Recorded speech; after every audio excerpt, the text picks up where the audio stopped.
Greetings, minions. Are you prepared to engulf slop for the next half hour? LEGO DC Supervillains, in my opinion, one of the best LEGO games of all time, is the type of game that gives you roses every time you meet up for a date. The type of game that pulls out the chair every time you eat. The type of game that can talk major ball on the political state in Middle Eastern society. This game is so fucking good, and it's for many reasons, but the main one is you are in the story. You. LEGO did what fandoms have been begging for since the dawn of video games. A video game that lets you exist with your favorite characters in their respective fandom. The best way to show you what I mean is to walk you through my playthrough and for you to see what this game is about. Tisk. Yo, I wanna fuck that LEGO so bad. How many LEGO minifigures do you think I can shove up my ass? I was sick when recording, so you can't judge me for saying that. The game begins with Jim Gordon transporting an unknown prisoner to Stryker's Island to get advice from Lex Luthor, and this is where we create our character. Meet Captain Queer. He's considered a villain because my priest said all gay people are going to hell before sexually touching me. So who's the real villain, Captain Queer got in jail because he stole too many copies of Solo Leveling. He was really dedicating himself to gayness with that one, and Mercy Graves, Lex Luthor's assistant, prepares to help me and Luthor escape. Fighting the guards, we push forward, meeting Solomon Grundy and the Cheetah. What shines well about any LEGO game really is that each character has certain actions and abilities that fit their respective lore. Cheetah is acrobatic, Mercy Graves has a flashlight so she isn't useless, and Lex can do technology. But what about Captain Queer? He can absorb powers, with this one being a heat ray. Using my newfound powers, I take down the security defenses and unlock Metallo, who fights off Superman before the rest of the Justice League shows up. Meanwhile, in Gotham City, Harley Quinn and the Joker get caught by Batman before Green Lantern genuinely crashes a billion-dollar plane. This is why you screwed an aged-up child in Green Lantern Corps issue 206.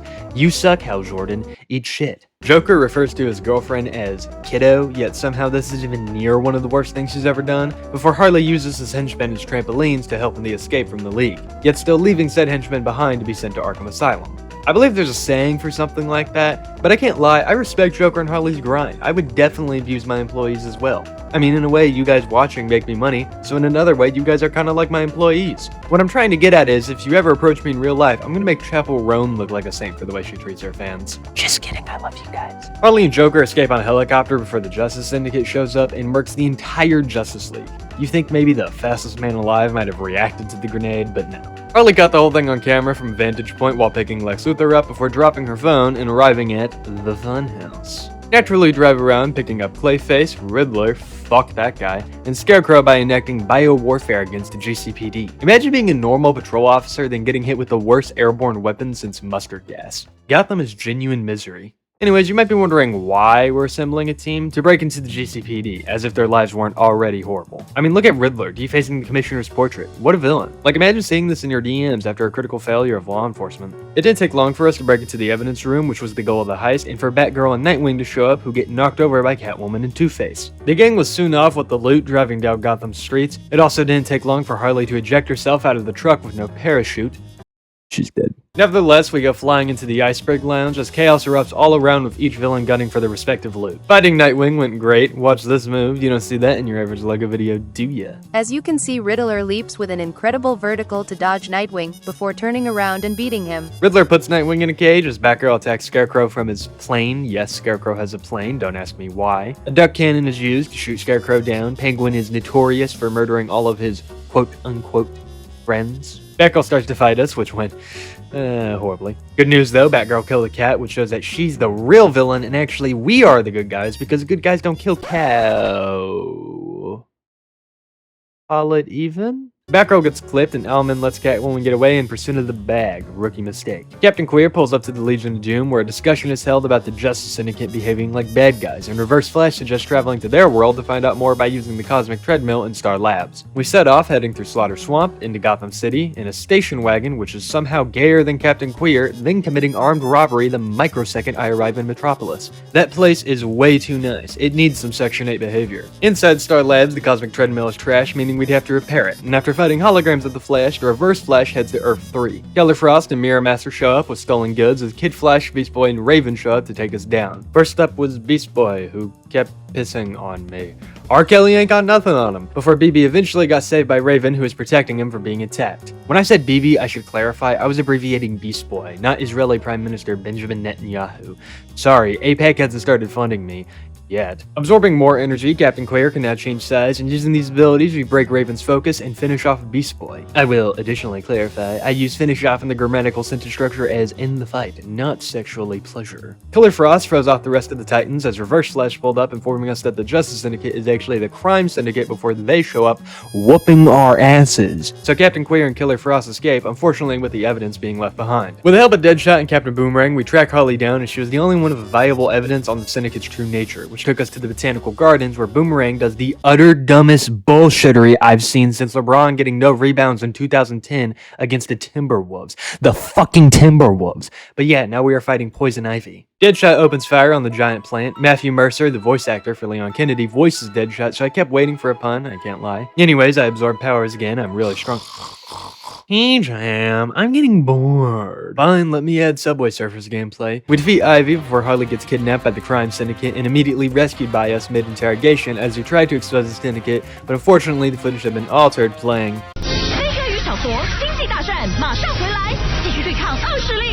those bastards. Anyways, the team was getting quartered, but that didn't matter. Arkham Asylum, home to my favorite supervillains, Condom King, Joseph Stalin, and of course, Robert. Robert is a mutant created by Hugo Strange, who Joker and Livewire fought while attempting an escape before then rescuing the team. Now that we couldn't expose the Syndicate, all we could do is beat them by assembling the greatest roster of supervillains we've seen since the 72 Dolphins, starting with Gorilla Grodd. But why? You see, the Crime Syndicate is searching for this. It's called the Mother Box, and if you haven't noticed, Harley Quinn's had it since the beginning of the game, so it's nothing to worry about. For now. Before I continue the story, I want to go over the side content in the game. First off, character creation. The best creator we've ever had in a LEGO game, hands down. You are able to use any piece from any unlocked character, change its color, with some having different combos. After this, you can customize the character's ability, changing its color and appearance, so you can make the heat ray a water beam, which does the same thing functionally, just different for roleplay. You can then pick a weapon and change its color around to dual wield. The player character can have their personality selected, which changes how they walk and fight unarmed, along with their voice pitch, which affects their grunting. After all of this, you can assign their morality and team. You can make your character a part of Teen Titans, the Legion of Doom, Justice League, Task Force X, or unaffiliated, like a true gangster. The system is amazing, unless you make some of the most detailed custom characters. Here's my CW Killer Frost, Leon Kennedy, Italian from Shadow of War, Batman Beyond, Phoebe from Friends, and Grace Ashcroft. And again, what's awesome is you can go back and change your main character with the customization options you've unlocked from playing, so you can replay the story missions as some Super Saiyan charged Tyreek Hill. The DLC in this game goes hard because two of my favorite DC shows get dedicated levels, Batman the Animated Series and Young Justice. Ignore the rest, it's slop. Post-editing TGM here, the other DLCs are good. I was being dramatic when I wrote the script. The Justice League Dark and CW TV show character packs are really nice. Batman the Animated Series level is based off of Mask of the Phantasm and has you fighting Captain Clown and of course, the Joker. Peak. Young Justice has you fighting their Season 2 finale against the Reach and the Light. Pretty cool. Of course, there are tons of puzzles, along with characters referencing lore from the DC Universe. This combined with the nice little biographies for over about 100 characters, with you being able to write your own for your custom characters, adds to the details. But back to the story. We were now in Gorilla City committing atrocities against the monkey population, which PETA will send a strongly worded letter for, and we helped Gorilla Grodd fight the new Gorilla City King, Salafar. I must say, it's certainly long Needs of Gorilla City. Our new mission was recruiting Sinestro, whose blog is of course followed by Scarecrow. I wonder what they talk about. Probably share like live leaks and trade horror movie recommendations. Captain Queer attempts to cut off traffic, which an officer witnesses and ignores before crashing on a pole. What? Did you really think he could drive straight?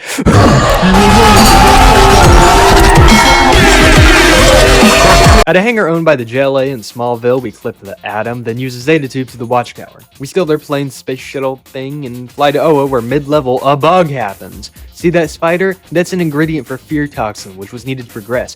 But now it's gone! Which I notice 15 minutes later after circling around looking for it.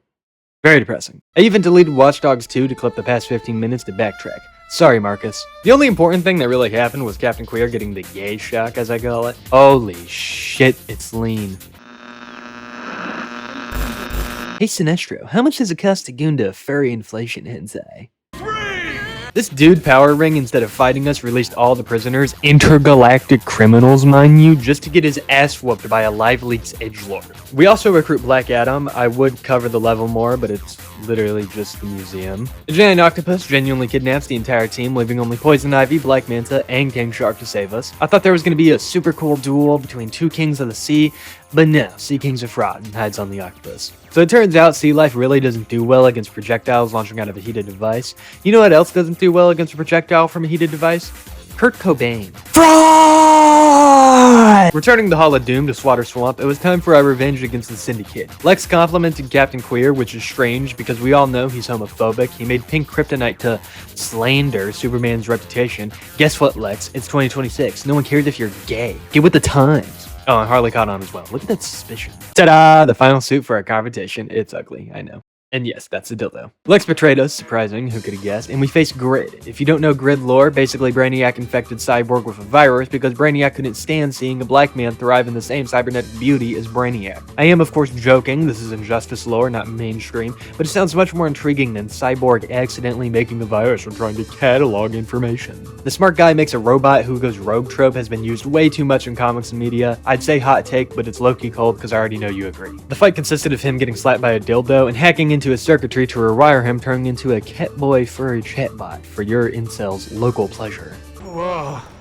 Did I get him? Dumbass. Kinda random, but if you played LEGO games recently, you probably know this was the last game that really followed the LEGO format before Skywalker Saga, and things changed. Now, whether or not you think it was for better or worse, I will say combat and boss fights in the new TT game format go crazy as fuck. Much better than hit an enemy and run away until they stun themselves. Lex triple crosses, and look how angry Captain Queer is. And look how shocked Harley is. Captain Queer overloads the device while Lex flips the switch, sending those three into a portal, and meanwhile, in literal hell, Harley, Joker, and Captain Queer make their way towards some sort of party, in the Junkler's words. He's such a silly guy. You two got here awfully fast. Guess it goes to show that fitness is no joke. The Junkler is not lying. Cardiovascular health is the most important aspect of fitness. Running at least 10 miles a week can vastly increase your health. You want to look how Leon S. Kennedy does in his 50s? It's literally cardio. I'm so dead ass. I've studied this from Trust Me Bro Academy, but Trust Me Bro is the best thing for your body. I got an uncle who looks like he's in his 40s and he's almost 70, and it's because he bikes 5 miles a day. But teach him. I'm a woman. I don't want to look like Leon S. Kennedy. Fuck you, yes you do. But for secondary motivation, you'll look like Helena Bonham Carter. I value my viewers' time, and I feel like the video is getting repetitive, so here's a super speed summary of the rest of the game before I give the verdict. The gang broke into the facility seeing Darkseid when the Justice League broke out of prison. Turns out the Syndicate was working for Darkseid to locate the Mother Box to acquire the anti-life equation and take over the universe. Superman gets annihilated, and the Green Lantern Corps pulls up to cover the League's retreat. To gather help, the League split up into multiple groups, with Wonder Woman, Harley Quinn, and Cyborg going to Themyscira to gather the Amazon army. Unfortunately, Granny Goodness and Space Hitler, get it? He's German and dressed as an authoritarian. He's more likely a Space Wilhelm II. It doesn't matter anyways, Wonder Woman beat his ass. Which I'll point out, as she was fighting for her life, Cyborg and Harley were clowning around watching. Get wrecked. Meanwhile, Junkler and Batman do some down low stuff and recruit the League of Assassins. Dinosaur Island! Huh? How do you figure that?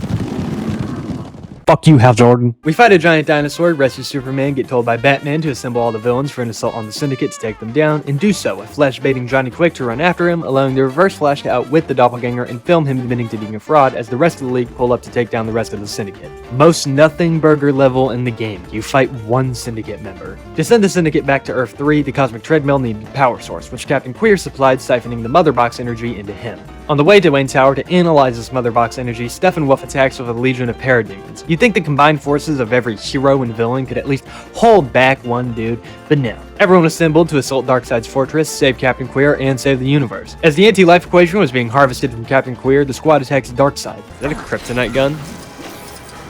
That is the stupidest shit I've ever seen. What is that going to do against Darkseid? A lot. Unfortunately, he was able to absorb the equation and answer life's greatest mystery. Why the fuck did Rainbow Dash overdose on I-95? The answer was because of the post-traumatic stress of the abuse she endured in the jar.